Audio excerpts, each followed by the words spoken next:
राम सुग्रीव वार्तालाप।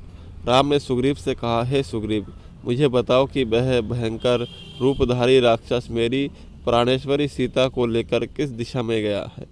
तुम शीघ्र पता लगाओ कि वह राक्षस कहाँ रहता है।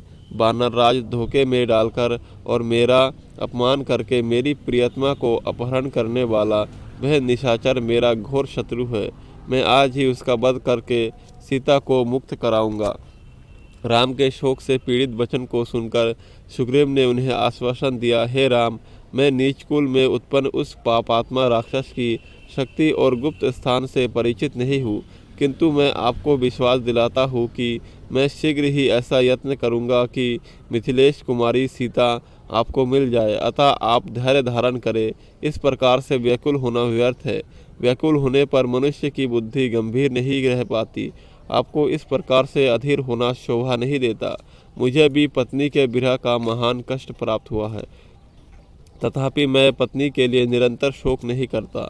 जब मैं वानर होकर धैर्य धारण कर सकता हूँ, तो आप तो नर है, महात्मा है, सुशिक्षित है, आप मुझसे भी अधिक धैर्य धारण कर सकते हैं। मैं आपको उपदेश नहीं दे रहा हूँ, सिर्फ मित्रता के नाते आपके हित में सलाह दे रहा हूँ। सुग्रीव की बात सुनकर राम नेत्रों से अश्रु पोंछकर बोले, हे वानरेश, तुमने वही किया है जो एक स्नेही और हितैषी मित्र को करना चाहिए। तुम्हारा कार्य सर्वथा उचित है। सखे, तुम्हारे इस आश्वासन ने मेरी चिंता को दूर करके मुझे स्वस्थ बना दिया है। तुम जैसे स्नेही मित्र बहुत कम मिलते हैं। तुम सीता का पता लगाने में मेरी सहायता करो और मैं तुम्हारे सामने ही दुष्ट वाली का वध करूंगा। उसके विषय में तुम मुझे सारी बातें बताओ। विश्वास करो, वाली मेरे हाथों से नहीं बच सकता। राम की प्रतिज्ञा से संतुष्ट होकर सुग्रीव बोले, हे रघुकुल मणि, बाली ने मेरा राज्य और मेरी प्रिय पत्नी मुझसे छीन ली है। अब वह दिन रात मुझे मारने का उपाय सोचा करता है। उसके भय के कारण ही मैं इस पर्वत पर निवास करता हूँ।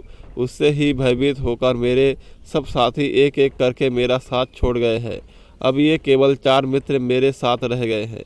बाली अत्यंत बलवान है, उसके भय से मेरे प्राण सूख रहे हैं। वह इतना बलवान है कि उसने दुंदुभी नामक बलिष्ठ राक्षस को देखते देखते मार डाला। जब वह साल के वृक्ष को अपनी भुजाओं में भरकर झकझोरता है तो उसके सारे पत्ते झड़ जाते हैं। उसके असाधारण बल को देखकर मुझे संशय होता है कि आप उसे मार पाएंगे। सुग्रीव की आशंका को सुनकर लक्ष्मण ने मुस्कुराते हुए कहा, हे सुग्रीव, तुम्हें इस बात की विश्वास कैसे होगा कि श्री रामचंद्र जी बाली को मार सकेंगे।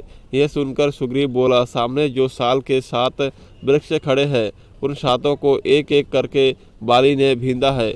यदि राम इनमें से एक को भी भींद दे तो मुझे आशा बंध जाएगी। ऐसी बात नहीं है कि मुझे राम की शक्ति पर पूर्ण विश्वास नहीं है, किंतु मैं केवल बाली से भयभीत होने के कारण ही ऐसा कह रहा हूँ।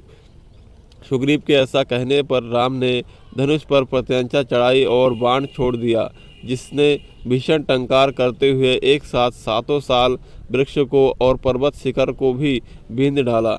राम के इस पराक्रम को देखकर सुग्रीव विस्मित रह गए और उनकी भूरी भूरी प्रशंसा करते हुए बोला, प्रभु, बाली को मारकर आप मुझे अवश्य ही निश्चिंत कर दें।